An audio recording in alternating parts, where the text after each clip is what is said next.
tentunya kami sudah memberikan saran, memberikan sepenuhnya kepada putra-putra daerah yang mengabdi 15 tahun, baru itu yang diprioritaskan.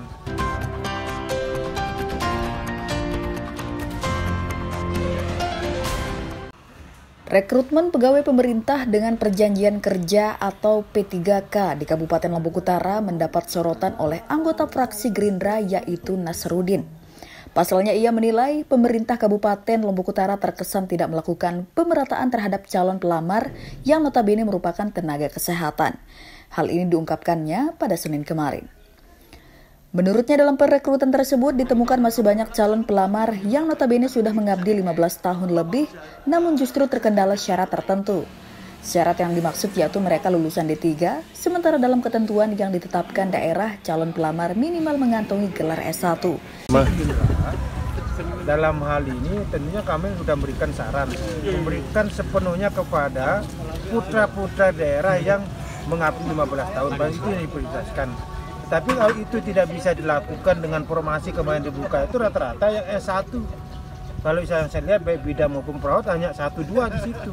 Nah lalu kemudian yang sudah mengabdi ada organisasi kelompok bidang perawat dan sebagainya, mereka lakukan hearing ke Bupati, ke Sekda, ke BKD maupun ke DPR dan ke Ketua Komisi 3 pada waktu itu saya terima. Nah tentunya kalau memang tidak ada harapan, udah naikkan saja gaji mereka lewat APBD misalnya dari 1 juta menjadi 1.700.000 misalnya, ya tidak ada masalah. Nah tentunya bertahap itu. Nah untuk ke depan misalnya harus di angka sampai 3 juta, tetapi karena kemampuan APBD kita sudah akan naik misalnya sekarang di angka 1T, nanti di tahun 2024 misalnya sekarang gajinya 1 juta misalnya, nah akan menjadi 2 juta misalnya, supaya adil dalam hal karena biaya pendidikan di bidan dan perawat, tetapi tidak ada penghargaan sama sekali di daerah dalam kerangka memperjuangkan formasi yang 60 orang itu pun juga berkompetisi secara bebas. Wawancara. Sementara itu Kepala BKD PSDM Lombok Utara Tri Dharma mengaku proses rekrutmen tersebut merupakan kebijakan pemerintah pusat. Semua akan kembali kepada panitia seleksi pusat dan daerah, tidak ada kewenangan untuk mengintervensi.